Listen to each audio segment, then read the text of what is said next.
ఇస్లాం ధర్మము ఇది పరిపూర్ణ ధర్మము. ఇందులో ఏ పని గాని, ఏ పద్ధతి గాని, ఏ ఆచారము, సిద్ధాంతము గాని కలపాల్సిన అవసరము, అవకాశము లేనే లేవు.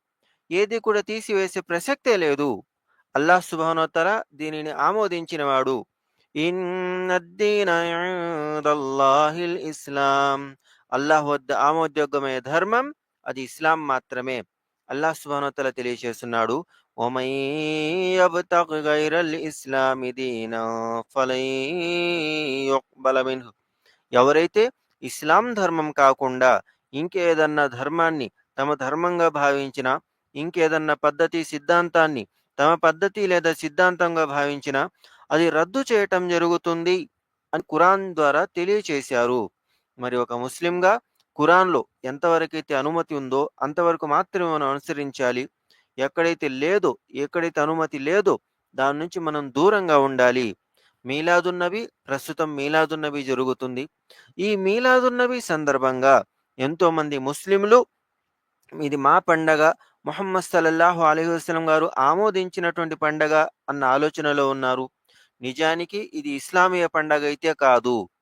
ఇది ఇస్లాం పండగైతే ముహమ్మద్ సల్లల్లాహు అలైహి వసల్లం గారు తన పుట్టినరోజు తాను చేసుకొని చూపించేవారు. లేదా సహాబా శిష్యులు వాళ్ళ పిల్లలకి నేర్పించుకునేవారు. వాళ్ళు కూడా ఖురాన్ చదివారు కదా! వాళ్ళకు కూడా ఖురాన్ తెలుసు కదా! వాళ్ళ దగ్గర లేని మీలాదున్నవి మా దగ్గరికి ఎలా వచ్చేసింది? మా దగ్గరికి జిబ్రాయిల్ అలైహిస్సలాం గారొచ్చారా? లేదా జిన్నాతులొచ్చి మాకు చెబుతున్నారా? ఎలా? మనకి అభిమానము అనేది, ఇష్టము, ప్రేమ, గౌరవం అనేవి మా కళ్ళు మూసేశాయి. దాంతో ధర్మాన్ని అర్థం చేసుకునే గుణం మేము మర్చిపోయాము. ఖురాన్ సహాబాలు కూడా చదివారు. మేము కూడా చదువుతున్నాము. మరి ముహమ్మద్ సల్లల్లాహు అలైహి వసల్లం గారు ఖురాన్ చదివించేటప్పుడు తెలియచేశారు. "ఖుల్ ఇన్ కుంతుం తుహిబ్బూనల్లాహ ఫత్తబిఊని యుహ్బిబుకుముల్లాహ్." మీరు గనక ఓ ప్రవక్త ముహమ్మద్ సల్లల్లాహు అలైహి వసల్లం గారు వాళ్ళకి తెలియచేయండి. మీరు గనక అల్లాహ్‌ను ఇష్టపడుతున్నట్లయితే నాకు విధేయత చూపించండి అన్న సందేశము వాళ్ళకివ్వండి. అంటే అల్లాహ్‌ను ఇష్టపడటం అనేది ప్రవక్తకు విధేయత చూపించటంలో ఉంది. మరి ప్రవక్త గారి విధేయత ఎలా ఉంటుంది? మా ఆతాకుముర్ రసూలు ఫఖుదూహ్ వమా నహాకుం అన్హు ఫంతహూ. ముహమ్మద్ సల్లల్లాహు అలైహి వసల్లం గారు మీకు ఏదైతే అనుమతి ఇస్తున్నారో దానిని మీరు పాటించండి. మీరు దేని గురించైతే ముహమ్మద్ సల్లల్లాహు అలైహి వసల్లం గారు మిమ్మల్ని ఆపుతున్నారో దాని నుంచి మీరు దూరంగా ఉండండి అని అల్లాహ్ సుబ్హానహు వ తఆలా ఖురాన్ గ్రంథంలో మనకు తెలియచేశాడు. మరి ఒక ముస్లింగా మనం చేయవలసిన పని ఏమిటి? అందులో ఉన్నదా? లేదా? అనేది ఆలోచించి అందులో ఉంటే ఖచ్చితంగా ఆచరించాలి, అనుసరించాలి. ఇస్లాం ధర్మంలో లేకపోతే దాని నుంచి 100% దూరంగా ఉండాలి. మరి మనం అలా చేస్తున్నామా? ప్రవక్త గారి పేరు చెప్పి, ప్రవక్త గారంటే మాకు చాలా ఇష్టమని చెప్పేసి, ప్రవక్త గారి పేరు ఉపయోగించుకొని మీలాదున్నబి చేయటం జరుగుతుంది. మరి ఈ మీలాదున్నబి ముహమ్మద్ సల్లల్లాహు అలైహి వసల్లం గారు చేసుకున్నారా? సహాబాల చేత చేపించారా? లేదు కదా! మరి మా దగ్గర ఎలా వచ్చింది? ఎక్కడి నుంచొచ్చింది? అభిమానం అన్న వంకతోనే మా దాకా వచ్చింది. ఈ అభిమానం అన్న పేరు మేము ఉపయోగిస్తున్నాము. ముహమ్మద్ సల్లల్లాహు అలైహి వసల్లం గారి దగ్గరికి ఒక సహాబీ వస్తారు. ప్రవక్త గారు, మేము మా దేశం నుంచి వచ్చేటప్పుడు ఎన్నో దేశాలలో చూసాము. వాళ్ళు తమ దేశ పెద్ద మనుషులకు, తమ దేశాల రాజులకు సజ్దా చేస్తున్నారు. మరి వాళ్ళకంటే మీరు ఎక్కువ హక్కు కలిగిన వారు కదా! మీ ముందు కూడా మేము సజ్దా చేయదలుచుకుంటున్నాము అని ఆ సహాబీ అంటారు. వెంటనే ముహమ్మద్ సల్లల్లాహు అలైహి వసల్లం గారన్నారు, "ఫలా తఫ్అలూ." మీరలా చేయకూడదు, చేయకండి అని ఆజ్ఞాపించారు. అంటే ప్రవక్త గారి మీద అభిమానంతోనే కదా వాళ్ళు చేయదలుచుకుంది. ప్రవక్త గారంటే ప్రేమతోనే కదా వాళ్ళు చేయదలుచుకుంది. కానీ ముహమ్మద్ సల్లల్లాహు అలైహి వసల్లం గారు వద్దు అనేశారు. ఎందుకు? ఇది కేవలం అల్లాహ్‌కు సంబంధించినటువంటిది. ఇందులో ఏదన్నా అభిమానం ఉన్నా, ప్రేమ ఉన్నా ప్రవక్త గారి అనుమతి అనేది అక్కడ కనిపించాలి. ప్రేమ, అభిమానము అనుమతి లేనప్పుడు ఉపయోగపడవు. మేము ప్రేమతో చేస్తున్నాము, అభిమానంతో చేస్తున్నామంటే నమాజు శుక్రవారం రోజున నమాజు తప్పనిసరిగా ఎంతోమంది ముస్లింలు మసీదులో కనిపిస్తారు. ప్రతిరోజు 4 రకాతులు జుహర్ నమాజు చదువుతుంటే శుక్రవారం రోజున 2 రకాతులేనా? చాలా మంది ఉన్నాం కాబట్టి ఒక 4 రకాతులు అదనంగా చదువుతాము. 2, 4 మొత్తం 6 చదువుతామంటే ఇది ఎంత పెద్ద తప్పు? ఇది నిషేధించబడినంత పెద్ద తప్పు. మరి ఈ తప్పు మనం చేయటానికి లేదు. అలాగే ముహమ్మద్ సల్లల్లాహు అలైహి వసల్లం గారు కొంతమంది జనాలు ఆయన ఇంటికొస్తారు.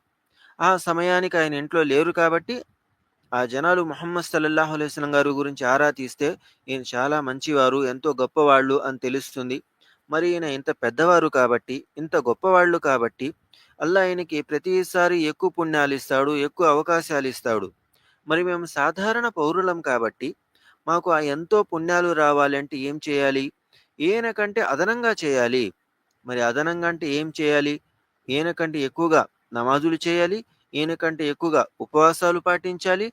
ఈయన కంటే ఎక్కువగా పుణ్యాలు చేసుకోవాలి అని వాళ్ళు ఏం చేశారు? ఒక వ్యక్తి అన్నాడు, "ఇక నుండి నేను ప్రతిరోజు ఉపవాసం పాటిస్తాను." ఇంకొక వ్యక్తి ఏమన్నాడు? "ఇక నుండి నేను ప్రతిరోజు జాగారాలుంటాను." ఇంకొక వ్యక్తి ఏమన్నాడు? "నేను అసలు పెళ్ళే చేసుకోకుండా అల్లాహ్ సుబ్హానహు వ తఆలా యొక్క ఆరాధనలో నా జీవితం గడుపుతాను" అని అంటారు. వాళ్ళంతా ఆ మాట చెప్పేసి వాళ్ళ ఇంటికెళ్ళిపోయారు. ప్రవక్త గారి ఇంటికొచ్చినప్పుడు ఆయనకి వివరాలన్నీ చెప్పడం జరుగుతుంది. వారి దగ్గరికి వెళ్లి వాళ్ళతో ఆరా తీశారు. "మీరేనా ఫలానా ఫలానా మనుషులు? నా గురించి ఇలా చెప్పుకున్నారా?" అని అడిగితే, "అవును ప్రవక్త గారు, మేమే ఆ మాటలు చెప్పింది" అని ఆ సహాబాలంటారు. ముహమ్మద్ సల్లల్లాహు అలైహి వసల్లం గారన్నారు, "నేను కూడా వివాహం చేసుకున్నాను. నేను కూడా అల్లా యొక్క ఆరాధన చేస్తున్నాను. నేను కూడా ఉపవాసాలు పాటిస్తాను. నేను కూడా ఉపవాసాలు విరమించాను. ఉపవాసం లేకుండా కూడా జీవితం గడుపుతున్నాను. నేను కూడా జాగారాలుంటాను. నిద్ర కూడా పోతాను. మరి నేనిన్ని చేస్తున్నాను కాబట్టి ఫమన్ రగిబ అన్ సున్నతి ఫలైస మిన్నీ. ఎవరైతే నా సున్నతులను అతిక్రమిస్తారో వారు నా సమాజం వారు కానే కాదు" అని ముహమ్మద్ సల్లల్లాహు అలైహి వసల్లం గారన్నారు. మరి మేము ఎన్నో మంచి పనులు చేద్దామన్న ఉద్దేశ్యంతో ప్రవక్త గారికి సంబంధం లేని ఒక మీలాదున్నబి ప్రవక్త గారి పేరు ఉపయోగించుకొని పాటిస్తున్నాము. మరి ఇది అల్లాహ్ సుబ్హానహు వ తఆలా స్వీకరిస్తాడా? లేదా ముహమ్మద్ సల్లల్లాహు అలైహి వసల్లం గారు స్వీకరిస్తారా అంటే లేదు. ఎవరు స్వీకరించరు. ముహమ్మద్ సల్లల్లాహు అలైహి వసల్లం గారు అన్నారు, "మన్ అహదస ఫీ అమ్రినా హాదా మా లైస ఫీహి ఫహువ రద్దున్." మా మాటలు, మా బోధనలు, మా పద్ధతుల్లో లేని పని ఎవరేం చేసినా మేము రద్దు చేసేస్తాము అని హెచ్చరించారు. ఈ హెచ్చరిక ఎవరికి? మనకే. మనం ఈ పద్ధతులు, ఈ పనులు చేయకూడదన్న ఉద్దేశ్యంతో. కాబట్టి మీలాదున్నబి ఎంతో అద్భుతంగా, ఎంతో గొప్పగా, ఎంతో సరదాగా చేయాలనుకున్న ముస్లింలు ఇది ఇస్లామీయ పద్ధతి కాదు అనేది గ్రహించాలి. దూరంగా ఉండాలి.